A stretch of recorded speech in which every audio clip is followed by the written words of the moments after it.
5 सूबਿਆਂ ਦੇ ਵਿੱਚ ਚੋਣਾਂ ਦਾ ਹੋਵੇਗਾ ਐਲਾਨ। ਰਾਜਸਥਾਨ, ਛੱਤੀਸਗੜ੍ਹ, ਮੱਧ ਪ੍ਰਦੇਸ਼, ਤੇਲੰਗਾਨਾ ਤੇ ਮਿਜ਼ੋਰਮ ਦੇ ਵਿੱਚ ਹੋਣੀ ਇਲੈਕਸ਼ਨ। ਦਿੱਲੀ ਦੇ ਵਿੱਚ ਕਾਂਗਰਸ ਵਰਕਿੰਗ ਕਮੇਟੀ ਦੀ ਬੈਠਕ ਜਾਰੀ। ਖੜਗੇ, ਰਾਹੁਲ, ਸੋਨੀਆ ਗਾਂਧੀ ਸਣੇ ਤਮਾਮ ਵੱਡੇ ਆਗੂ ਸ਼ਾਮਲ। ਸਾਬਕਾ ਸੀਐਮ ਚਰਨਜੀਤ ਚੰਨੀ ਹਾਜ਼ਰ। ਲੋਕ ਸਭਾ ਚੋਣਾਂ ਸਮੇਤ ਕਈ ਮੁੱਦਿਆਂ ਨੂੰ ਲੈ ਕੇ ਕੀਤਾ ਜਾ ਰਿਹਾ ਮੰਥਨ। ਥੋੜੀ ਦੇਰ 'ਚ ਗਵਰਨਰ ਹਾਊਸ ਵੱਲ ਕੂਚ ਕਰਨਗੇ ਕਾਂਗਰਸੀ ਆਗੂ। ਰਾਜਾ ਵੜਿੰਗ ਬੋਲੇ, ਐਸਵਾਈਐਲ ਦੇ ਮਸਲੇ ਤੇ ਪੰਜਾਬ ਦੇ ਨਾਲ ਹੋ ਰਿਹਾ ਧੱਕਾ। ਕੇਂਦਰ ਦੇ ਕੋਲ ਪੰਜਾਬ ਦਾ ਪੱਖ ਰੱਖਣ ਗਵਰਨਰ। ਇਸੇ ਹਫ਼ਤੇ ਬੁਲਾਇਆ ਜਾ ਸਕਦਾ ਹੈ ਵਿਧਾਨ ਸਭਾ ਸੈਸ਼ਨ। 2 ਦਿਨ ਦਾ ਹੋ ਸਕਦਾ ਹੈ ਇਜਲਾਸ। ਅੱਜ ਸਪੀਕਰ ਨੂੰ ਭੇਜਿਆ ਜਾਵੇਗਾ ਏਜੰਡਾ।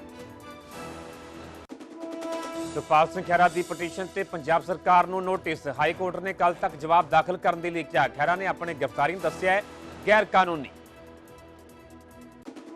ਜਲੰਧਰ 'ਚ ਸਿਲੰਡਰ ਫਟਣ ਦੇ ਨਾਲ 6 ਲੋਕਾਂ ਦੀ ਹੋਈ ਮੌਤ। ਪਰਿਵਾਰ ਦੇ ਵਿੱਚ ਇਕੱਲੀ ਬਜ਼ੁਰਗ ਮਹਿਲਾ ਬਚੀ। ਸਿਲੰਡਰ ਬਲਾਸਟ ਤੋਂ ਬਾਅਦ ਮਕਾਨ ਨੂੰ ਲੱਗੀ ਸੀ ਭਿਆਨਕ ਅੱਗ। ਸੁਪਰਸਟਾਰ ਸ਼ਾਹਰੁਖ ਖਾਨ ਦੀ ਜਾਨ ਨੂੰ ਖਤਰਾ। ਮਿਲੀ ਵਾਈ+ ਸਿਕਿਉਰਿਟੀ। 6 ਪੁਲਿਸ ਕਮਾਂਡੋ ਸਾਈ ਦੀ ਤਰ੍ਹਾਂ ਰਹਿਣਗੇ ਨਾਲ। ਮਸ਼ੀਨ ਗਨ AK-47 ਤੇ ਗਲੌਕ ਪਿਸਟਲ ਦੇ ਨਾਲ ਲੈਸ। ਸਿਕਿਉਰਿਟੀ ਦਾ ਖਰਚਾ ਖੁਦ ਚੁੱਕਣਗੇ ਸ਼ਾਹਰੁਖ। ਮਹਾਰਾਸ਼ਟਰ ਦੇ ਵਿੱਚ ਕਾਂਗਰਸ ਲੀਡਰ ਅਸਲਮ ਸ਼ੇਖ ਨੂੰ ਜਾਨੋਂ ਮਾਰਨ ਦੀ ਧਮਕੀ। ਮੁਲਜ਼ਮ ਨੇ ਖੁਦ ਨੂੰ ਦੱਸਿਆ ਗੋਲਡੀ ਬਰਾੜ। ਕਿਹਾ 2 ਦਿਨਾਂ ਦੇ ਅੰਦਰ ਮਾਰ ਦੇਵਾਂਗਾ ਗੋਲੀ। ਪੁਲਿਸ ਨੇ ਅਣਪਛਾਤੇ ਦੇ ਖਿਲਾਫ ਮਾਮਲਾ ਕੀਤਾ ਦਰਜ। ਬਠਿੰਡਾ ਤੋਂ ਦਿੱਲੀ ਲਈ ਸ਼ੁਰੂ ਹੋਈ ਉਡਾਨ। ਹਫ਼ਤੇ ਦੇ ਵਿੱਚ 3 ਦਿਨ ਹੋਵੇਗੀ ਫਲਾਈਟ। ਇੱਕ ਪਾਸੇ ਦਾ ਕਿਰਾਇਆ 2000 ਰੁਪਏ।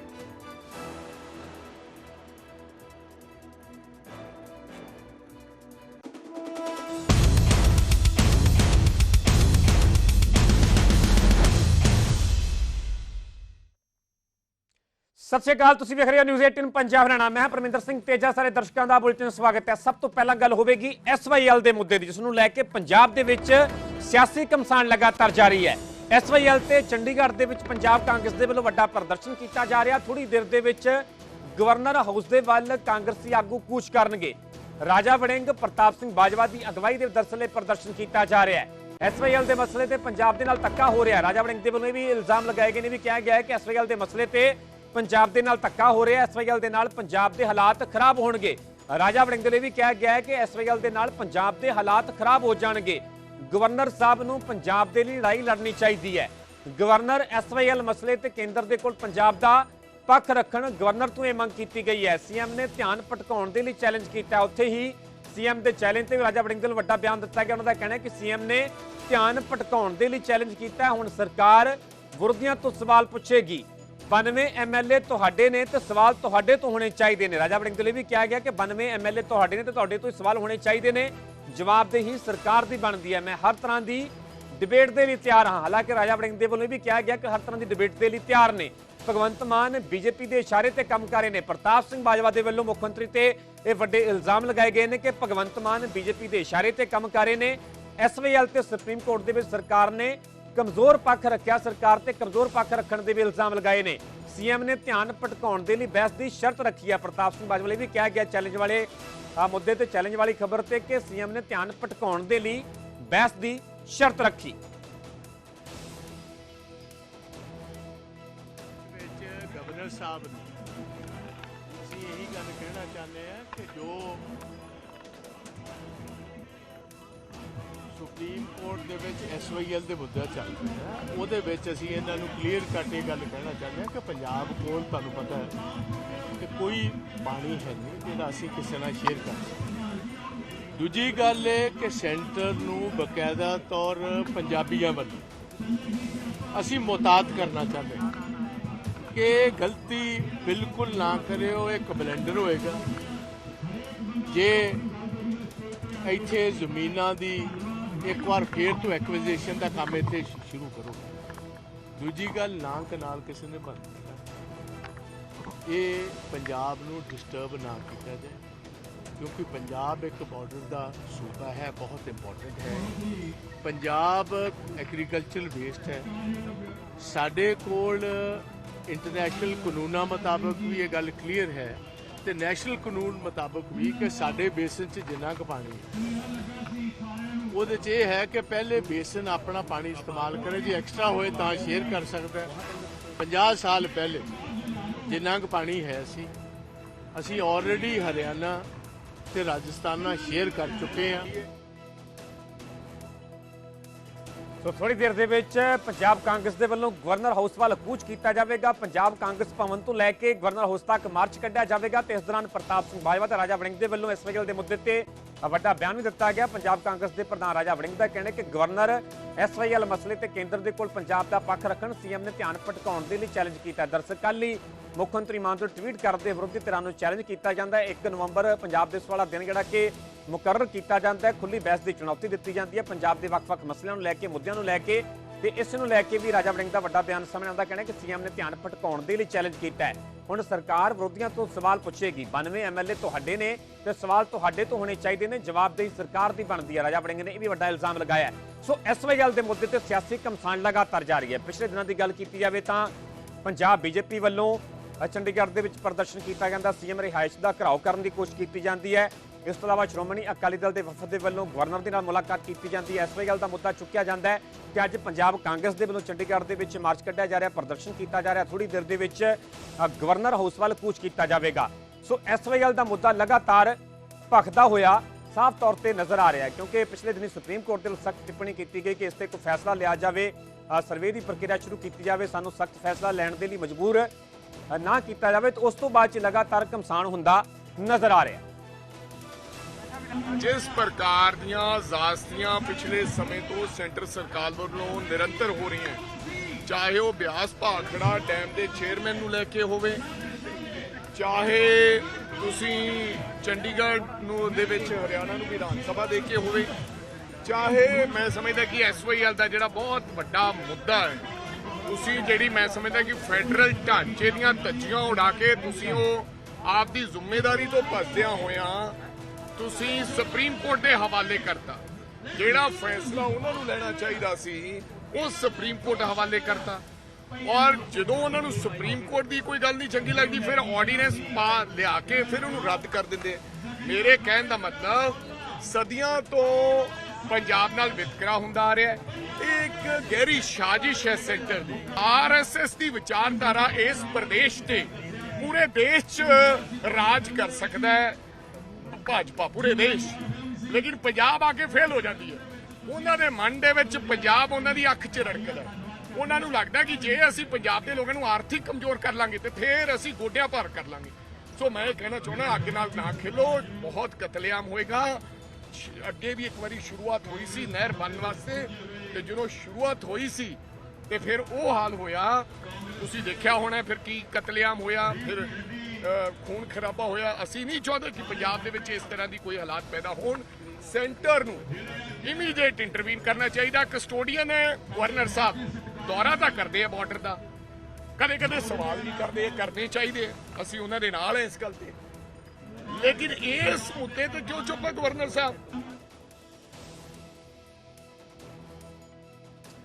ਸੋ ਪੰਜਾਬ ਕਾਂਗਰਸ ਦੇ ਪ੍ਰਧਾਨ ਰਾਜਾ ਵੜਿੰਗ ਦੇ ਵੱਲੋਂ ਕੇਂਦਰ ਤੇ ਵੀ ਹਮਲਾ ਬੋਲਿਆ ਗਿਆ। ਕੇਂਦਰ ਤੇ ਹਮਲਾ ਬੋਲਦਿਆਂ ਰਾਜਾ ਵੜਿੰਗ ਨੇ ਕਿਹਾ ਹੈ ਕਿ ਪੰਜਾਬ ਦੇ ਵਿੱਚ ਐਸਵਾਈਐਲ ਦੇ ਮੁੱਦੇ ਨੂੰ ਲੈ ਕੇ ਕੇਂਦਰ ਦੇ ਵੱਲੋਂ ਸਾਜ਼ਿਸ਼ ਰਚੀ ਜਾ ਰਹੀ ਹੈ। ਸੋ ਸਿਆਸੀ ਘਮਸਾਨ ਐਸਵਾਈਐਲ ਦੇ ਮੁੱਦੇ ਤੇ ਲਗਾਤਾਰ ਜਾਰੀ ਹੈ। ਵੱਖ-ਵੱਖ ਪਾਰਟੀਆਂ ਦੇ ਪ੍ਰਤੀਕਰਮ ਸਾਹਮਣੇ ਆ ਰਹੇ ਨੇ।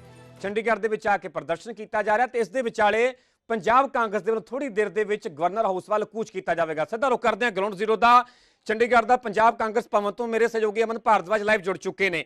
ਅਮਨ, ਫਿਲਹਾਲ ਦੀ ਕੀ ਕੁਝ ਜਾਣਕਾਰੀ ਹੈ? ਕਿੰਨੀ ਕੁ ਦੇਰ ਤੱਕ ਪੰਜਾਬ ਕਾਂਗਰਸ ਦੇ ਵੱਲੋਂ ਗਵਰਨਰ ਹਾਊਸ ਵੱਲ ਕੂਚ ਕੀਤਾ ਜਾਵੇਗਾ? ਕਿਹੜੇ ਵੱਡੇ ਆਗੂ ਇੱਥੇ ਪਹੁੰਚੇ ਹੋਏ ਨੇ? ਕਿੰਨਾ ਕੁ ਵੱਡਾ ਇਕੱਠ ਹੈ? ਸੋ ਕੀ ਕੁਝ ਜੋ ਬਿਆਨਬਾਜ਼ੀ ਹੈ ਉਸ ਦੀ ਗੱਲ ਕੀਤੀ ਜਾਵੇ ਤਾਂ ਕੀ ਕੁਝ ਵੱਡੇ ਆਗੂਆਂ ਦੇ ਵੱਲੋਂ ਕਿਹਾ ਜਾ ਰਿਹਾ ਹੈ?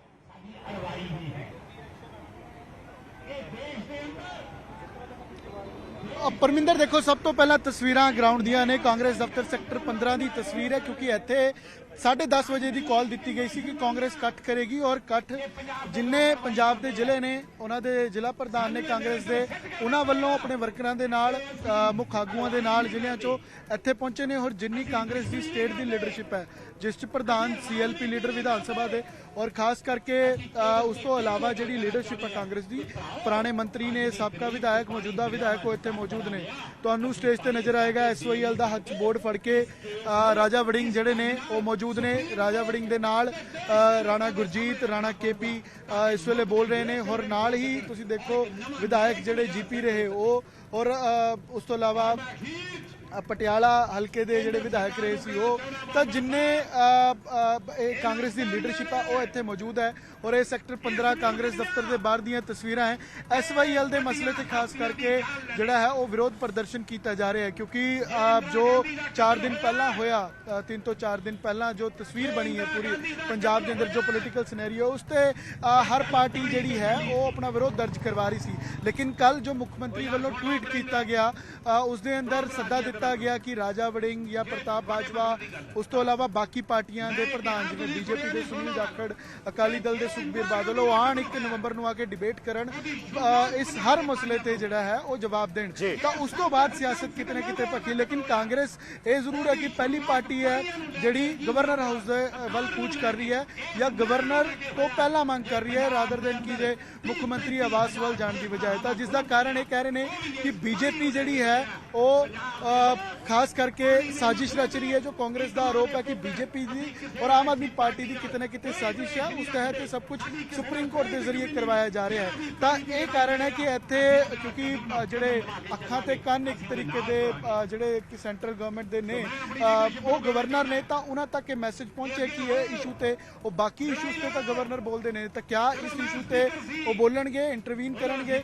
ਜਾਂ ਪੰਜਾਬ ਦਾ ਪੱਖ ਪੂਰਨਗੇ। ਇਹ ਕਾਂਗਰਸ ਪਾਰਟੀ ਮੰਗ ਕਰ ਰਹੀ ਹੈ ਔਰ ਇੱਥੇ ਅਗਲੇ 40 ਮਿੰਟਾਂ ਤੱਕ ਐਵੇਂ ਹੀ ਜਿਵੇਂ ਰਾਣਾ KP ਬੋਲ ਰਹੇ ਨੇ ਵੱਖੋ ਵੱਖਰੇ ਜਿਹੜੇ ਹੋਰ ਲੀਡਰ ਨੇ ਉਹ ਬੋਲਣਗੇ। ਭਾਸ਼ਣ ਦੇਣ ਤੋਂ ਬਾਅਦ ਗਵਰਨਰ ਹਾਊਸ ਰਾਜ ਭਵਨ ਵੱਲ ਕੂਚ ਕੀਤਾ ਜਾਏਗਾ ਔਰ ਮੈਮੋਰੈਂਡਮ ਦੇਣ ਦੀ ਮੰਗ ਹੈ।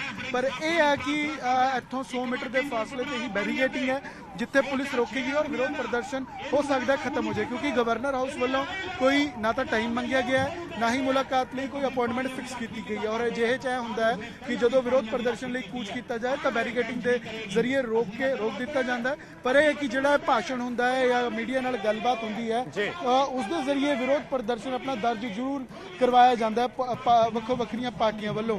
ਪਰ 1 ਤਰੀਕ ਦੇ ਸੱਦੇ ਤੇ 7 ਸਵਾਲ ਜਿਹੜੇ ਨੇ ਉਹ ਰਾਜਾ ਵੜਿੰਗ ਨੇ ਪੁੱਛੇ ਟਵੀਟ ਕਰਕੇ ਜਿਸ ਤੇ ਅੱਜ ਵੀ ਉਹ ਕਹਿ ਰਹੇ ਸੀ ਕਿ ਇਹ ਪੰਜਾਬ ਦੇ ਲੋਕਾਂ ਦੇ ਹੀ ਸਵਾਲ ਨੇ ਜੋ ਮੁੱਖ ਮੰਤਰੀ ਦੇ ਕੋਲੋਂ ਜਵਾਬ ਪੰਜਾਬ ਦੇ 3 ਕਰੋੜ ਲੋਕ ਚਾਹੁੰਦੇ ਨੇ। ਔਰ ਉੱਥੇ ਜਿਹੜੇ ਪ੍ਰਤਾਪ ਸਿੰਘ ਬਾਜਵਾ ਨੇ ਉਹਨਾਂ ਦਾ ਕਹਿਣਾ ਹੈ ਕਿ ਇਹ ਸ਼ਰਤਾਂ ਨਹੀਂ ਸੁਝਾਅ ਨੇ ਜੋ ਉਹਨਾਂ ਨੇ ਵੀ ਕਿਹਾ ਹੈ ਕਿ ਕਿੱਥੇ ਡਿਬੇਟ ਹੋਵੇ, ਕਿਵੇਂ ਹੋਵੇ ਔਰ ਪੰਜਾਬ ਦੇ ਕਿਹੜੇ ਮਸਲੇ ਤੇ ਹੋਵੇ ਔਰ ਚੰਡੀਗੜ੍ਹ ਦੇ ਦਾਇਰੇ 'ਚ ਰਹਿ ਕੇ UT ਪੁਲਿਸ ਲੱਗੇ ਤਾਂ ਵੱਖੋ ਵੱਖਰੇ ਸੁਜੈਸ਼ਨ ਜ਼ਰੂਰ ਹੈ, ਆਪਣੇ ਤਰਕ ਜ਼ਰੂਰ ਹੈ ਔਰ ਕਿਤੇ ਨਾ ਕਿਤੇ ਸਿਆਸੀ ਤੌਰ ਤੇ ਇੱਕ ਸਰਕਾਰ ਨੂੰ ਘਿਰਾਵ ਇਸ ਇਸ਼ੂ ਤੇ ਹੈਗਾ ਹੈ ਔਰ ਇਸ ਤੇ ਅੱਗੇ ਕਿੰਨਾ ਹੋਰ ਫਰਕ ਪੈਂਦਾ ਉਹ ਜ਼ਰੂਰ ਵੇਖਣ ਵਾਲੀ ਗੱਲ ਹੈਗੀ ਕਿਉਂਕਿ ਕੁਝ ਦੇਰ 'ਚ ਇੱਥੋਂ ਕੂਚ ਕੀਤਾ ਜਾਏਗਾ ਔਰ ਗਵਰਨਰ ਹਾਊਸ ਦਾ ਘਿਰਾ ਕੀਤਾ ਜਾਏਗਾ। ਠੀਕ ਹੈ ਮਨ ਫਿਲਹਾਲ ਦੀਆਂ ਪੂਰੀਆਂ ਤਸਵੀਰਾਂ ਵਿਖਾਉਣ ਲਈ ਬਹੁਤ ਬਹੁਤ ਧੰਨਵਾਦ। ਸੋ ਚੰਡੀਗੜ੍ਹ ਪੰਜਾਬ ਕਾਂਗਰਸ ਭਵਨ ਤੋਂ ਕੂਚ ਕੀਤਾ ਜਾਵੇਗਾ ਥੋੜੀ ਦੇਰ ਦੇ ਵਿੱਚ ਪੰਜਾਬ ਕਾਂਗਰਸ ਦੇ ਆਗੂਆਂ ਦੇ ਵੱਲੋਂ। ਫਿਲਹਾਲ ਵੱਖ-ਵੱਖ ਆਗੂਆਂ ਦੀਆਂ ਜਿਹੜੀਆਂ ਤਕਰੀਰਾਂ ਹੋ ਰਹੀਆਂ ਨੇ ਤੇ ਉਸ ਤੋਂ ਬਾਅਦ 'ਚ ਗਵਰਨਰ ਹਾਊਸ ਤੱਕ ਮਾਰਚ ਕੀਤਾ ਜਾਵੇਗਾ। ਸਿੱਧੇ ਤੌਰ ਤੇ SYL ਨੂੰ ਲੈ ਕੇ ਪੰਜਾਬ ਦੇ ਵਿੱਚ ਸਿਆਸੀ ਘਮਸਾਨ ਸਾਫ਼ ਨਜ਼ਰ ਆ ਰਿਹਾ ਹੈ।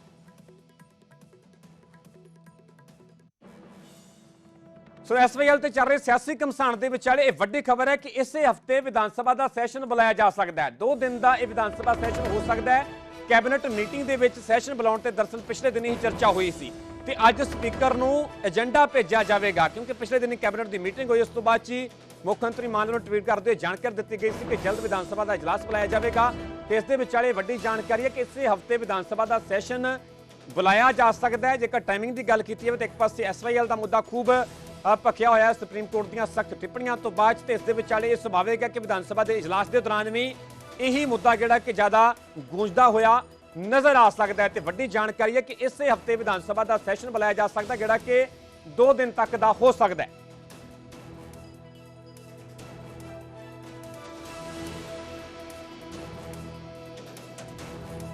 ਵਿਧਾਨ ਸਭਾ ਦੇ ਇਜਲਾਸ ਦੇ ਨਾਲ ਜੁੜੀ ਹੋਈ ਹੈ ਵੱਡੀ ਖਬਰ ਅਸੀਂ ਆਪਣੇ ਦਰਸ਼ਕਾਂ ਨੂੰ ਦੱਸ ਰਹੇ ਹਾਂ ਕਿ ਇਸੇ ਹਫਤੇ ਵਿਧਾਨ ਸਭਾ ਦਾ ਸੈਸ਼ਨ ਬੁਲਾਇਆ ਜਾ ਸਕਦਾ ਜਿਸ ਨੂੰ ਲੈ ਕੇ ਰਸਮੀ ਜਾਣਕਾਰੀ ਸਰਕਾਰ ਦੇ ਵੱਲੋਂ ਜਲਦ ਸਾਂਝੀ ਕੀਤੀ ਜਾ ਸਕਦੀ ਹੈ। ਜੇਕਰ ਇਸ ਦੇ ਸਮੇਂ ਦੀ ਗੱਲ ਕੀਤੀ ਜਾਵੇ ਤਾਂ 2 ਦਿਨ ਤੱਕ ਦਾ ਇਸ ਦਾ ਸੈਸ਼ਨ ਦਾ ਸਮਾਂ ਹੋ ਸਕਦਾ। 2 ਦਿਨ ਤੱਕ ਵਿਧਾਨ ਸਭਾ ਦਾ ਸੈਸ਼ਨ ਬੁਲਾਇਆ ਜਾ ਸਕਦਾ ਹੈ। ਪਿਛਲੇ ਦਿਨੀ ਮੁੱਖ ਮੰਤਰੀ ਮਾਨ ਦੀ ਅਗਵਾਈ ਦੇ ਵਿੱਚ ਕੈਬਨਿਟ ਮੀਟਿੰਗ ਹੋਈ ਸੀ। ਉਸ ਤੋਂ ਬਾਅਦ 'ਚ ਮੁੱਖ ਮੰਤਰੀ ਮਾਨ ਨੇ ਟਵੀਟ ਕਰਦੇ ਜਾਣਕਾਰੀ ਦਿੱਤੀ ਸੀ ਕਿ ਜਲਦ ਵਿਧਾਨ ਸਭਾ ਦਾ ਇਜਲਾਸ ਸੱਦਿਆ ਜਾਵੇਗਾ ਤੇ ਹੁਣੇ ਜਲਦ ਇਸੇ ਹਫਤੇ ਹੀ ਵਿਧਾਨ ਸਭਾ ਦਾ ਸੈਸ਼ਨ ਬੁਲਾਇਆ ਜਾ ਸਕਦਾ ਹੈ। ਅੱਜ ਸਪੀਕਰ ਨੂੰ ਇਸ ਨੂੰ ਲੈ ਕੇ ਏਜੰਡਾ ਵੀ ਭੇਜਿਆ ਜਾਵੇਗਾ। ਇੱਕ ਪਾਸੇ ਪੰਜਾਬ ਦੇ ਵਿੱਚ SYL ਦੇ ਮੁੱਦੇ ਤੇ ਸਿਆਸੀ ਘਮਸਾਨ ਲਗਾਤਾਰ ਚੱਲ ਰਿਹਾ ਹੈ। ਵੱਖ-ਵੱਖ ਪਾਰਟੀਆਂ ਦੇ ਵੱਲੋਂ ਲਗਾਤਾਰ ਪ੍ਰਦਰਸ਼ਨ ਕੀਤੇ ਜਾ ਰਹੇ ਨੇ ਤੇ ਇਸ ਦੇ ਨਾਲ ਹੀ ਜੁੜੀ ਹੋਈ ਹੈ ਵੱਡੀ ਖਬਰ ਹੈ ਕਿ ਇਸੇ ਹਫਤੇ ਵਿਧਾਨ ਸਭਾ ਦਾ ਸੈਸ਼ਨ ਹੋ ਸਕਦਾ ਹੈ। 2 ਦਿਨ ਦਾ ਵਿਧਾਨ ਸਭਾ ਦਾ ਸੈਸ਼ਨ ਬੁਲਾਇਆ ਜਾ ਸਕਦਾ ਹੈ।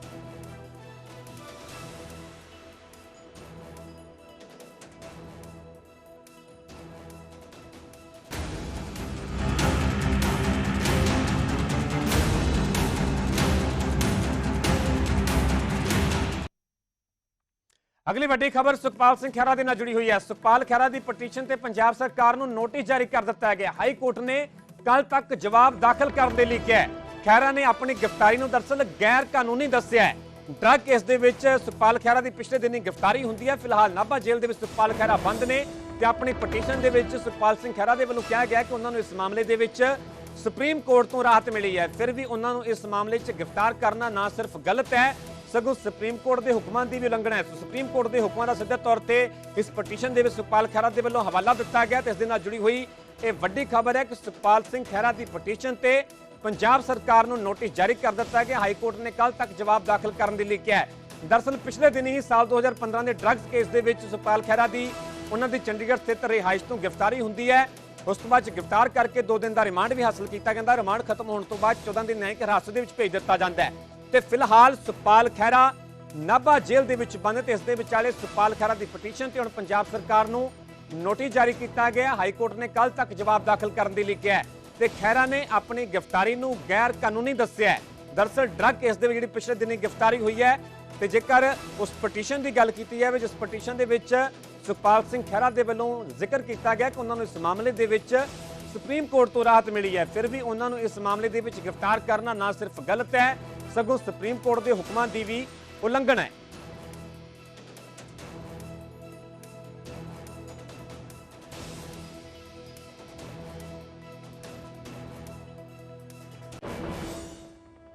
ਰੋਕਾਂਗੇ ਅਗਲੀ ਵੱਡੀ ਖਬਰ ਦਾ। ਮਹਾਰਾਸ਼ਟਰ ਦੇ ਵਿੱਚ ਕਾਂਗਰਸ ਲੀਡਰ ਨੂੰ ਧਮਕੀ ਦਿੱਤੀ ਗਈ ਹੈ। ਸਾਬਕਾ ਮੰਤਰੀ ਅਸਲਮ ਸ਼ੇਖ ਨੂੰ ਜਾਨੋਂ ਮਾਰਨ ਦੀ ਧਮਕੀ ਦਿੱਤੀ ਗਈ ਹੈ। ਧਮਕੀ ਦੇਣ ਵਾਲੇ ਨੇ ਖੁਦ ਨੂੰ ਗੋਲਡੀ ਬਰਾੜ ਦੱਸਿਆ ਹੈ।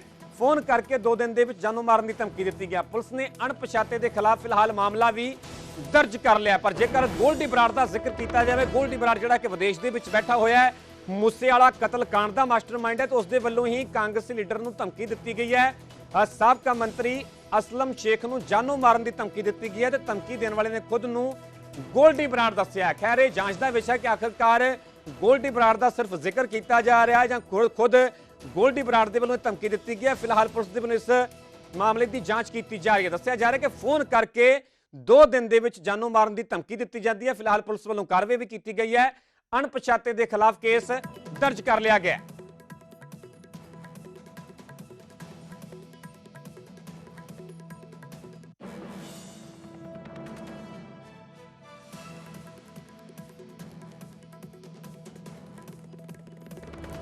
ਵੱਡੀ ਖਬਰ ਮਹਾਰਾਸ਼ਟਰ ਦੇ ਨਾਲ ਜੁੜੀ ਹੋਈ ਹੈ ਕਿ ਮਹਾਰਾਸ਼ਟਰ ਦੇ ਵਿੱਚ ਕਾਂਗਰਸ ਲੀਡਰ ਨੂੰ ਧਮਕੀ ਦਿੱਤੀ ਗਈ ਹੈ। ਸਾਬਕਾ ਮੰਤਰੀ ਅਸਲਮ ਸ਼ੇਖ ਜਿਸ ਦਾ ਕਿ ਨਾਮ ਦੱਸਿਆ ਜਾ ਰਿਹਾ ਹੈ, ਜਿਨ੍ਹਾਂ ਨੂੰ ਧਮਕੀ ਦੇਣ ਵਾਲੇ ਨੇ ਖੁਦ ਨੂੰ ਗੋਲਡੀ ਬਰਾੜ ਦੱਸਿਆ। ਫੋਨ ਕਰਕੇ ਦਰਅਸਲ ਧਮਕੀ ਦਿੱਤੀ ਜਾਂਦੀ ਹੈ। ਫੋਨ ਕਰਕੇ ਕਿਹਾ ਜਾਂਦਾ ਹੈ ਕਿ 2 ਦਿਨ ਦੇ ਵਿੱਚ ਉਸ ਨੂੰ ਉਹ ਜਾਨੋਂ ਮਾਰ ਦੇਵੇਗਾ। ਪੁਲਿਸ ਨੇ ਅਣਪਛਾਤੇ ਦੇ ਖਿਲਾਫ ਫਿਲਹਾਲ ਮਾਮਲਾ ਵੀ ਦਰਜ ਕਰ ਲਿਆ। ਜੇਕਰ ਇਸ ਪੂਰੀ ਖਬਰ ਦੀ ਗੱਲ ਕੀਤੀ ਜਾਵੇ ਤਾਂ ਗੋਲਡੀ ਬਰਾੜ ਦਾ ਜ਼ਿਕਰ ਹੋ ਰਿਹਾ ਹੈ। ਇਹ ਕਿਹਾ ਜਾ ਰਿਹਾ ਹੈ ਕਿ ਉਸਨੇ ਆਪਣੇ ਆਪ ਨੂੰ ਖੁਦ ਨੂੰ ਗੋਲਡੀ ਬਰਾੜ ਦੱਸਿਆ। ਉਹ ਗੋਲਡੀ ਬਰਾੜ ਜਿਹੜਾ ਕਿ ਮੂਸੇਵਾਲਾ ਕਤਲकांड ਦਾ ਮਾਸਟਰਮਾਈਂਡ ਹੈ, ਵਿਦੇਸ਼ ਦੇ ਵਿੱਚ ਬੈਠਾ ਹੋਇਆ ਹੈ। ਲਗਾਤਾਰ ਉਸ ਦੇ ਨਾਮ ਤੇ ਅਜਿਹੇ ਰੰਗਦਾਰੀ ਦੇ ਫਰੋਤੀਆਂ ਮੰਗਣ ਦੇ ਮਾਮਲੇ ਸਾਹਮਣੇ ਆਉਂਦੇ ਤੇ ਇਸ ਦੇ ਵਿਚਾਲੇ ਮਹਾਰਾਸ਼ਟਰ ਦੇ ਨਾਲ ਜੁੜੀ ਹੋਈ ਖਬਰ ਹੈ ਕਿ ਸਾਬਕਾ ਮੰਤਰੀ ਅਸਲਮ ਸ਼ੇਖ ਨੂੰ ਫੋਨ ਕੀਤਾ ਜਾਂਦਾ ਹੈ। ਫੋਨ ਕਰਕੇ ਉਸ ਦੇ ਵੱਲੋਂ ਕਿਹਾ ਜਾਂਦਾ ਹੈ ਕਿ ਗੋਲਡੀ ਬਰਾੜ ਬੋਲ ਰਿਹਾ ਹੈ। ਗੋਲਡੀ ਬਰਾੜ ਖੁਦ ਨੂੰ ਦੱਸਦਾ ਹੈ ਤੇ ਫੋਨ ਕਰਕੇ 2 ਦਿਨ ਦੇ ਵਿੱਚ ਜਾਨੋਂ ਮਾਰਨ ਦੀ ਧਮਕੀ ਦਿੱਤੀ ਜਾਂਦੀ ਹੈ। ਇਸ ਤੋਂ ਬਾਅਦ ਪੁਲਿਸ ਦੇ ਵੱਲੋਂ ਕਾਰਵਾਈ ਵੀ ਕੀਤੀ ਗਈ ਹੈ। ਪੁਲਿਸ ਨੇ ਅਣਪਛਾਤੇ ਦੇ ਖਿਲਾਫ ਮਾਮਲਾ ਦਰਜ ਕਰ ਲਿਆ ਹੈ।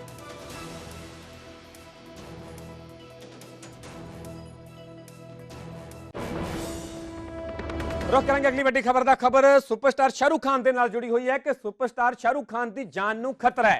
शाहरुख खान नूं जानों मारन की धमकी मिली है। शाहरुख खान की सुरक्षा के भी वाधा कर दिता गया। शाहरुख खान नूं Y+ सिक्योरिटी मिली है। 6 पुलिस कमांडो साई की तरह उन्होंने नाल रहणगे। मशीन गन AK-47 ते ग्लॉक पिस्टल दे नाल जिहड़े कि लैस होणगे।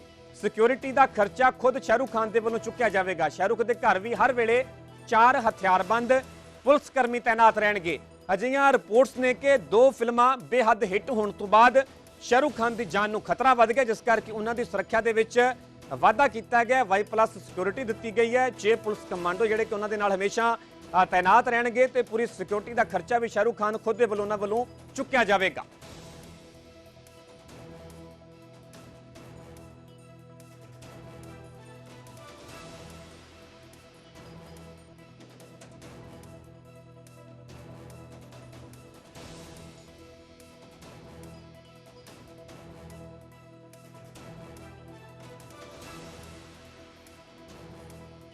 तो शाहरुख खान के नाल जुड़ी हुई वड्डी खबर है। शाहरुख खान की सुरक्षा के विच वाधा कर दिता गया क्योंकि जानों मारन की धमकी दी गई है शाहरुख खान को। जो खबर ने शाहरुख खान की सुरक्षा के इस तो बाद कि वाधा करते Y+ सिक्योरिटी जी उन्होंने नाल तैनात कर दी गई है।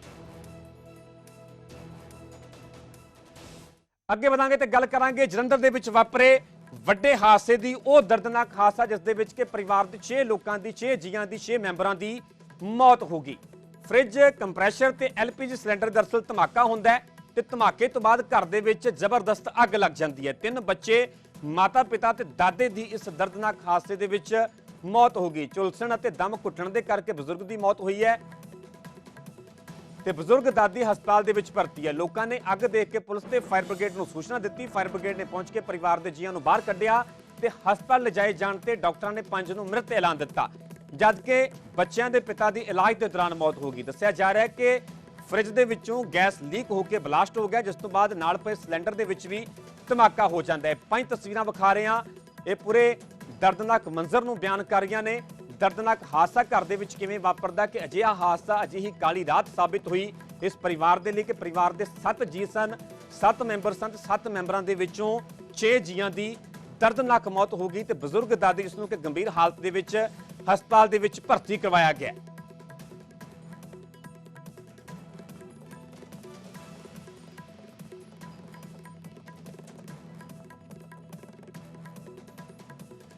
दर्दनाक एक हादसा ते एक हादसे के चलदियां पूरा परिवार खत्म हो गया। 6 जीआं की जान चली गई, सिर्फ एक बजुर्ग दादी बची है जो कि गंभीर हालत दे विच हस्पताल दे विच भर्ती है। परिवार के 6 जीआं की दरअसल मौत हुई। 3 बच्चे, माता पिता ते दादे की इस दर्दनाक हादसे विच मौत हो गई ते दादी नूं फिलहाल हस्पताल दे विच भर्ती करवाया गया है।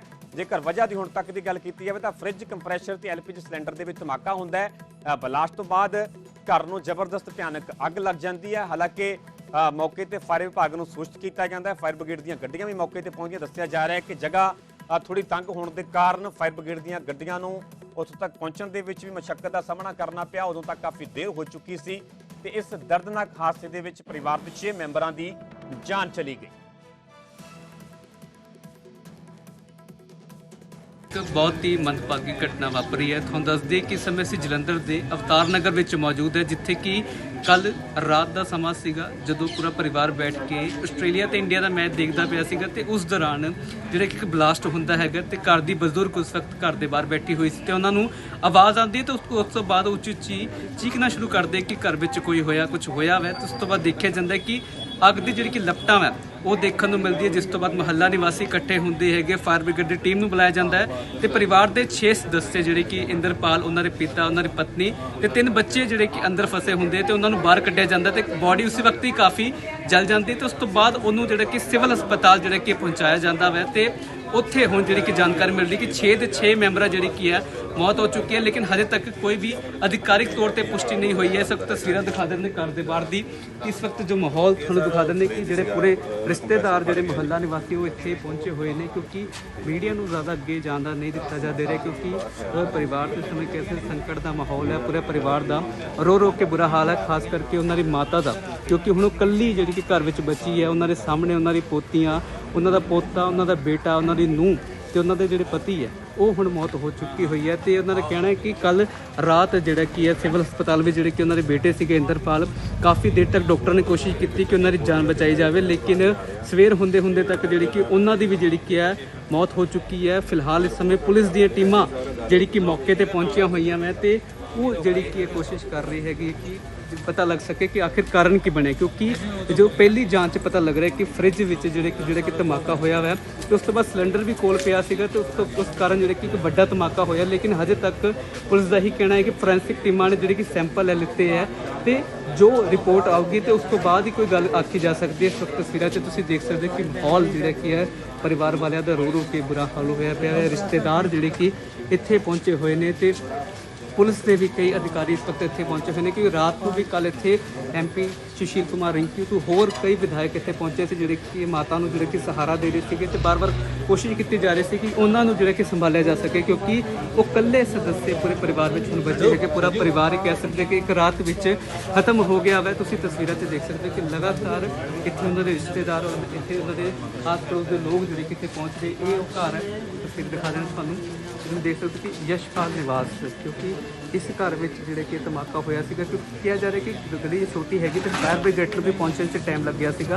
ਫਾਇਰ ਬ੍ਰਿਗੇਡ ਪਹੁੰਚੀ, ਅੱਗ ਤੇ ਵੀ ਕਾਬੂ ਪਾਇਆ, ਲੇਕਿਨ ਜਦ ਤੱਕ ਬੋਡੀਆਂ ਨੂੰ ਬਾਹਰ ਕੱਢਿਆ ਗਿਆ ਸੀਗਾ ਤੇ ਉਦੋਂ ਤੱਕ ਬੋਡੀ ਕਾਫੀ ਜਿਹੜੀ ਕਿ ਜਲ ਚੁੱਕੀ ਹੋਈ ਸੀਗੀ ਤੇ 3 ਬੋਡੀ ਨੂੰ ਜਿਹੜੇ ਕਿ ਸਿਵਲ ਹਸਪਤਾਲ ਵਿੱਚ ਲੈ ਕੇ ਗਏ ਸੀਗੇ ਤੇ 3 ਨੂੰ ਜਿਹੜਾ ਕੀ ਹੈ ਨਿੱਜੀ ਹਸਪਤਾਲ ਵਿੱਚ ਲੈ ਕੇ ਗਏ ਸੀ ਇਲਾਜ ਲਈ। ਤੇ ਲੇਕਿਨ ਰਾਤ ਤੱਕ ਪਤਾ ਲੱਗ ਗਿਆ ਸੀਗਾ ਕਿ 5 ਬੋਡੀਆਂ ਨੂੰ ਜਿਹੜੇ ਕਿ ਡੈੱਡ ਹਾਊਸ 'ਚ ਰਖਾ ਦਿੱਤਾ ਗਿਆ ਤੇ ਇੱਕ ਜਿਹੜੇ ਕਿ ਇੰਦਰਪਾਲ ਰਹਿ ਗਏ ਸੀਗੇ, ਉਹਨਾਂ ਦਾ ਜਿਹੜਾ ਕਿ ਇਲਾਜ ਚੱਲ ਰਿਹਾ ਸੀਗਾ, ਲੇਕਿਨ ਉਹਨਾਂ ਨੂੰ ਵੀ ਜਿਹੜੇ ਕਿ ਸਵੇਰ ਤੱਕ ਜਿਹੜੇ ਕਿ ਉਹਨਾਂ ਨੂੰ ਵੀ ਮ੍ਰਿਤਕ ਘੋਸ਼ਿਤ ਕਰ ਦਿੱਤਾ ਗਿਆ ਸੀਗਾ। ਤੇ ਹੁਣ ਤੁਸੀਂ ਤਸਵੀਰਾਂ ਦੇਖ ਸਕਦੇ ਹੋ ਕਿ ਪਰਿਵਾਰ ਦਾ रो रो के बुरा हाल होया पे क्योंकि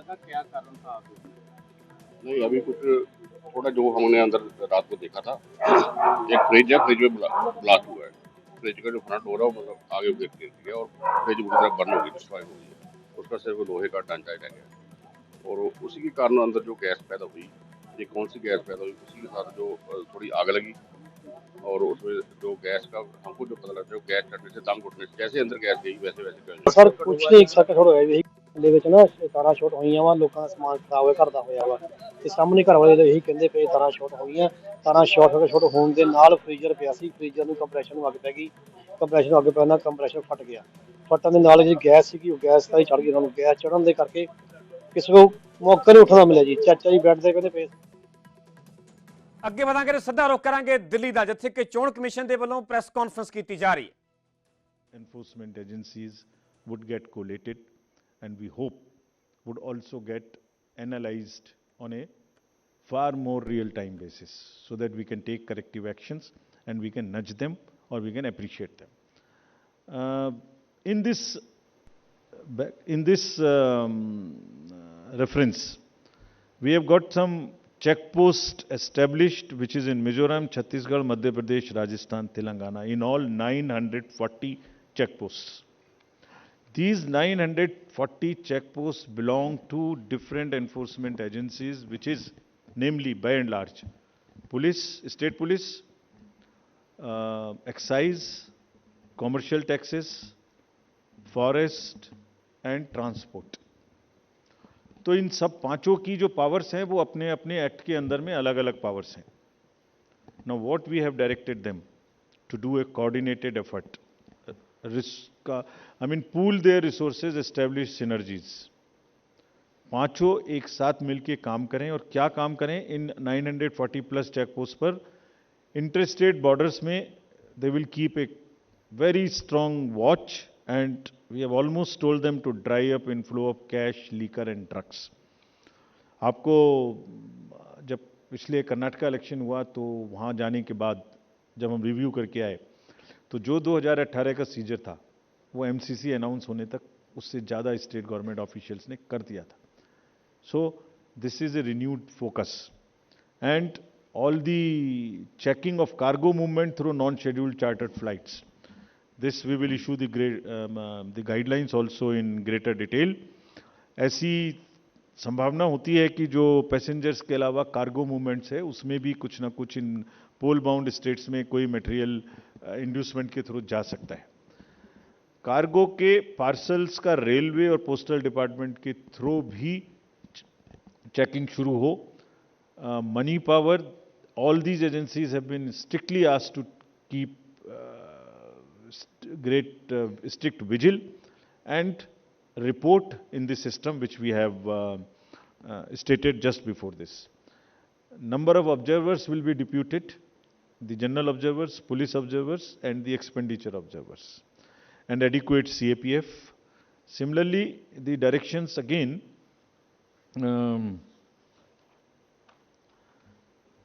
at the polling stations, wherever necessary, we will keep the female staff to check impersonation.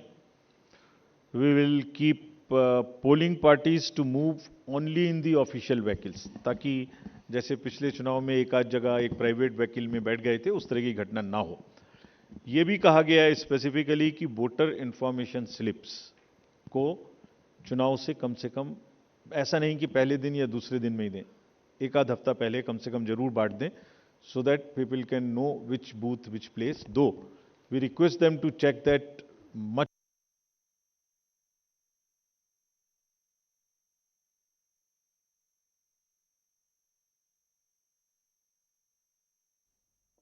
Postal ballot मिलता था, और पोस्टल बैलेट मिलने के बाद वो उसको घर ले जा सकते थे और कभी भी बाई पोस्ट भेज सकते थे till the date of counting. That's the standard practice for the postal ballot. It has been changed now.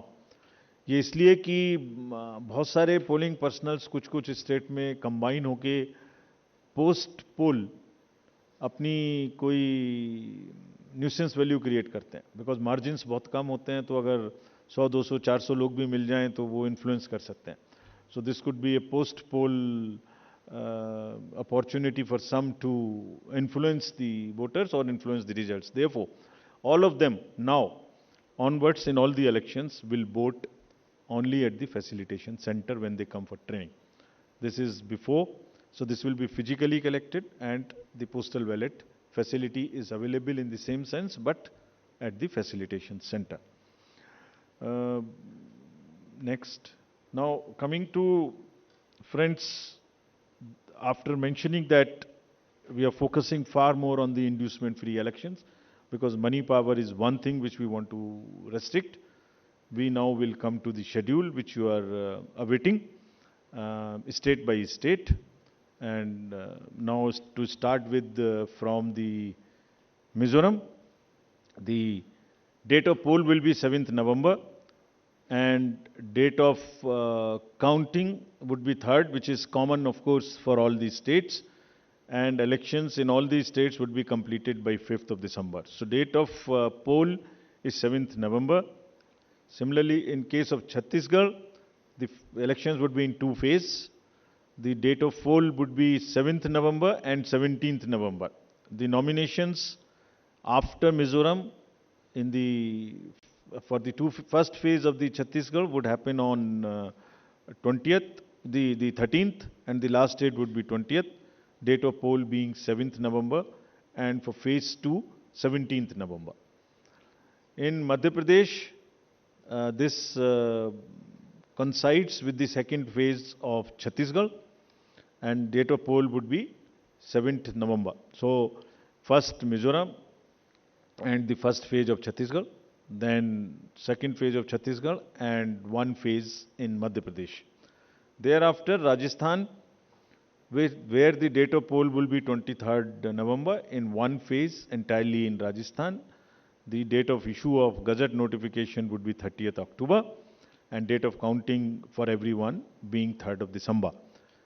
Telangana would go last to the poll, and date of poll is 30th November, with the date of issue of Gazette notification being 3rd of November. And the entire election process would be complete by 5th of December. So this is what is the schedule. And again, I request all of you, through all of you, to all the voters to please come and exercise in the festival of democracy in a true sense. Thank you very much. Thank you. Thank you for those detailed remarks, sir. Just hold on. Just hold on. Floor is open for questions. Don't stand up. Just keep sitting and just put up your hands, and I'll direct the micer to come to you.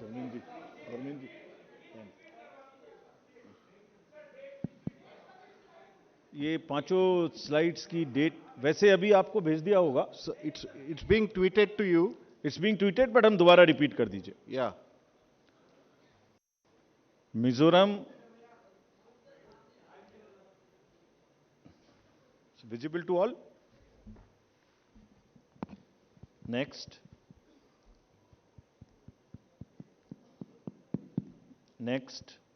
Madhya Pradesh, date of poll 17th November.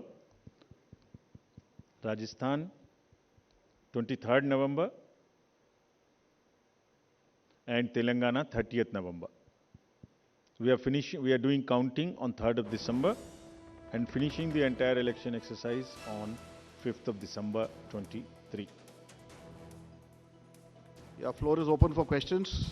A gentleman in the first row. Yeah. उनको mic दे दीजिए. We'll come to you next. आपको आएंगे second. Good afternoon sir. Mohit Dubey हूँ sir, News Nation channel से.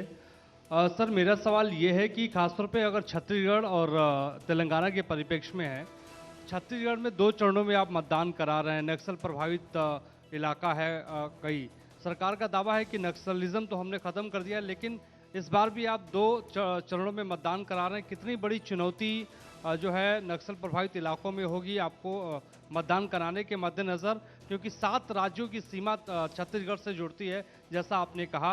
इसके अलावा तेलंगाना के भीतर पिछले चुनाव में तमाम कैश और लिकर की बरामदगी हुई थी। इस बार कितनी चुनौती तेलंगाना और छत्तीसगढ़ में आपको लेकर होने वाली है? Yeah, gentleman in second row there. Yeah, mic is coming to you, just wait. Yeah. Sir, मैं श्रीकांत भाटिया हूं, संवाद सिंधी न्यूज़पेपर और हमारी नज़र न्यूज़ चैनल है। सर, ये आचार संहिता के जो उल्लंघन होते हैं इलेक्शंस में, देखा गया है कि कोई एक्शन नहीं होता, सिर्फ आचार संहिता उल्लंघन के केस दर्ज हो जाते हैं। तो सर, कोई आपके पास डेटा है कि लास्ट इलेक्शन में आचार संहिता उल्लंघन में क्या लीगल एक्शन लिया गया कैंडिडेट के खिलाफ? और पॉलिटिकल, एक छोटा सवाल सर, आपने कहा कि जो कैंडिडेट पैसा खर्च करता है उसका रिकॉर्ड यहाँ रखा जाएगा, क्या वो रिकॉर्ड आम पब्लिक देख सकती है कि किस कैंडिडेट ने इलेक्शन में और किस पार्टी ने कितना पैसा खर्च किया?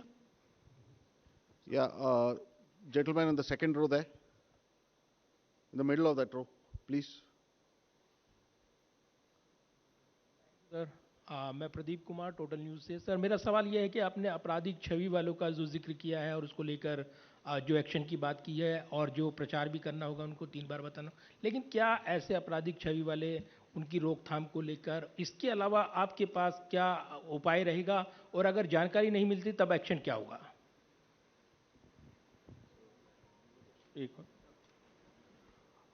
The lady at the back over there. Yeah.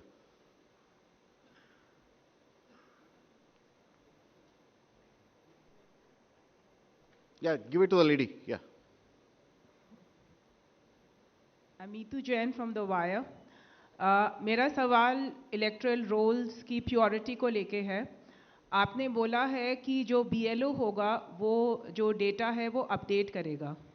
सवाल ये है कि BLO कितना कंप्यूटर savvy है ये डेटा अपलोड करने के लिए, और ये डेटा वो खुद अपलोड करता है या is it outsource to somebody else जो ये काम करेगा?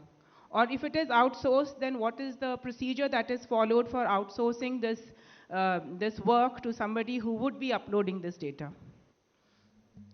Thank you. Just we'll have another round later. Okay. Chhattisgarh में चुनाव के विषय में आपने प्रश्न पूछा। देखिए,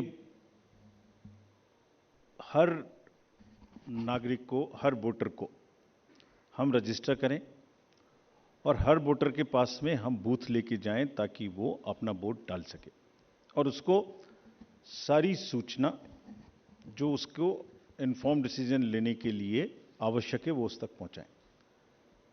phase 1, phase 2 in all the elections that will be done, और उसके लिए व्यापक व्यवस्था की गई है।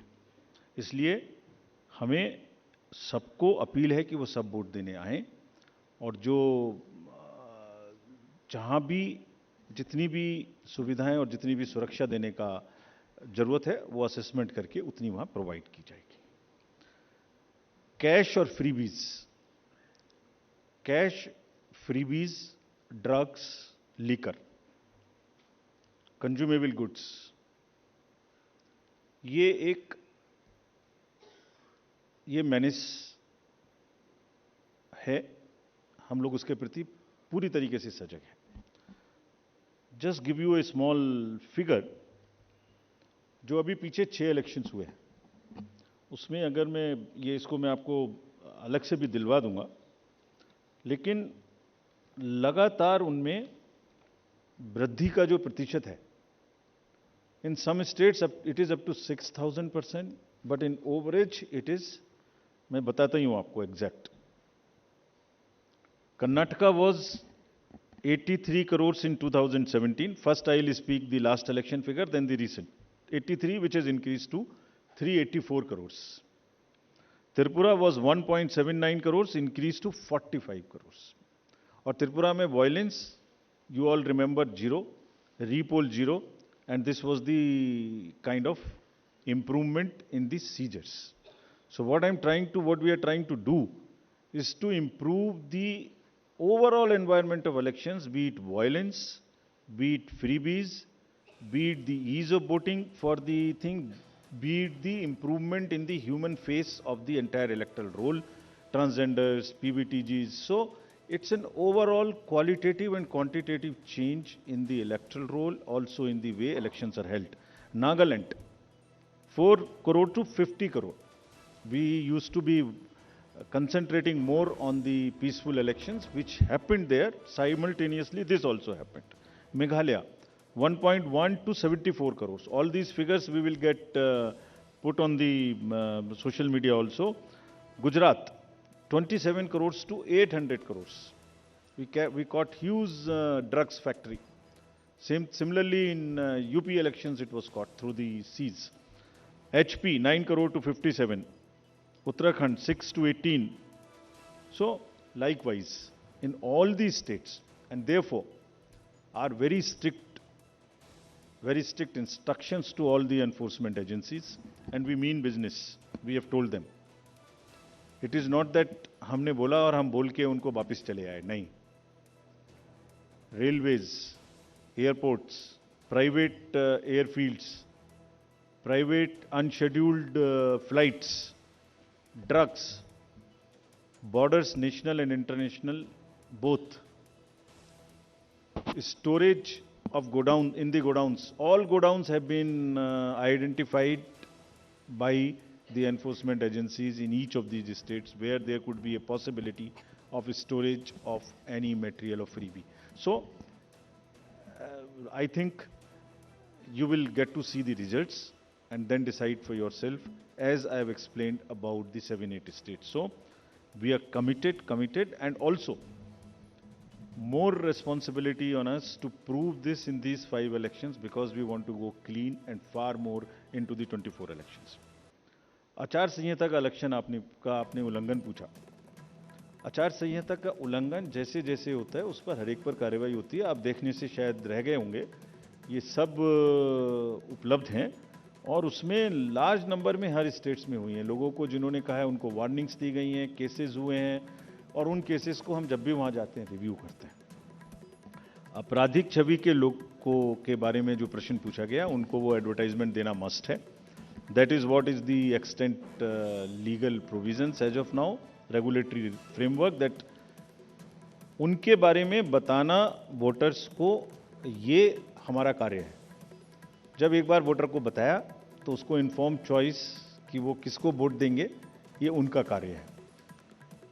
जो आपने इलेक्टरल रूल्स की प्योरिटी के बारे में पूछा और work outsource to outsiders, there is no electoral roll related work which is ever outsource to anybody.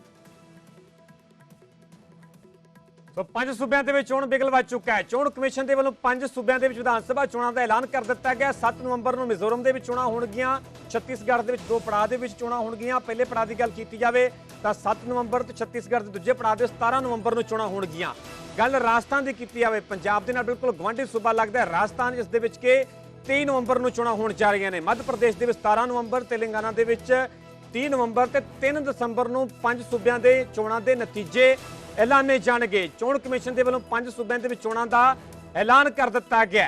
7 ਨਵੰਬਰ ਨੂੰ ਮਿਜ਼ੋਰਮ ਦੇ ਵਿੱਚ, ਛੱਤੀਸਗੜ੍ਹ ਦੇ ਵਿੱਚ 2 ਪੜਾਵਾਂ ਦੇ ਵਿੱਚ ਚੋਣ ਹੋਵੇਗੀ. ਛੱਤੀਸਗੜ੍ਹ ਦੇ ਵਿੱਚ ਪਹਿਲਾ ਪੜਾਅ 7 ਨਵੰਬਰ ਤੇ ਦੂਜੇ ਪੜਾਅ ਦੇ 17 ਨਵੰਬਰ ਨੂੰ ਚੋਣਾਂ ਹੋਣਗੀਆਂ. ਰਾਜਸਥਾਨ ਦੇ ਵਿੱਚ 23 ਨਵੰਬਰ, ਮੱਧ ਪ੍ਰਦੇਸ਼ ਦੇ ਵਿੱਚ 17 ਨਵੰਬਰ, ਤੇਲੰਗਾਨਾ ਦੇ ਵਿੱਚ 30 ਨਵੰਬਰ, ਜਦਕਿ 3 ਦਸੰਬਰ ਨੂੰ ਚੋਣਾਂ ਦੇ ਨਤੀਜੇ ਐਲਾਨੇ ਜਾਣਗੇ.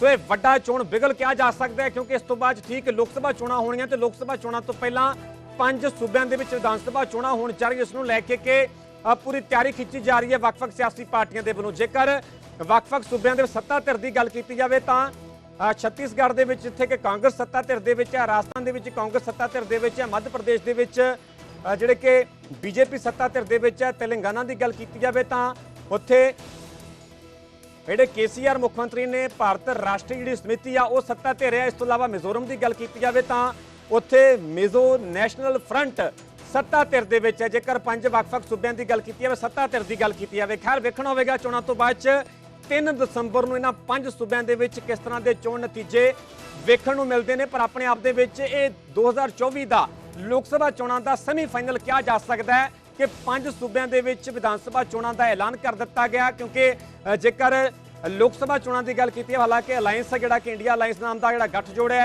ਉਸ ਦੇ ਵਿੱਚ ਵੱਖ-ਵੱਖ ਪਾਰਟੀਆਂ ਸ਼ਾਮਲ ਨੇ, ਪਰ ਪਹਿਲਾਂ 5 ਸੂਬਿਆਂ ਦੇ ਵਿੱਚ ਵਿਧਾਨ ਸਭਾ ਚੋਣਾਂ ਹੋ ਰਹੀਆਂ ਨੇ। ਇੱਕ ਇੱਕ ਕਰਕੇ ਤੁਹਾਨੂੰ ਇੱਕ ਵਾਰ ਫਿਰ ਦੱਸ ਦਿੰਦੇ ਆ। 7 ਨਵੰਬਰ ਨੂੰ ਮਿਜ਼ੋਰਮ ਦੇ ਵਿੱਚ, ਛੱਤੀਸਗੜ੍ਹ ਦੇ ਵਿੱਚ 2 ਪੜਾਅ ਦੇ ਵਿੱਚ, ਪਹਿਲਾ ਪੜਾਅ 7 ਨਵੰਬਰ, ਦੂਜਾ ਪੜਾਅ 17 ਨਵੰਬਰ, ਰਾਜਸਥਾਨ ਦੇ ਵਿੱਚ 23 ਨਵੰਬਰ, ਮੱਧ ਪ੍ਰਦੇਸ਼ 17 ਨਵੰਬਰ ਨੂੰ ਚੋਣਾਂ ਹੋਣਗੀਆਂ ਤੇ ਇਸ ਤੋਂ ਇਲਾਵਾ ਤੇਲੰਗਾਨਾ ਦੇ ਵਿੱਚ 30 ਨਵੰਬਰ ਨੂੰ ਚੋਣਾਂ ਹੋਣ ਜਾ ਰਹੀਆਂ ਨੇ ਤੇ 3 ਦਸੰਬਰ ਨੂੰ ਚੋਣਾਂ ਦੇ ਨਤੀਜੇ ਐਲਾਨੇ ਜਾਣਗੇ।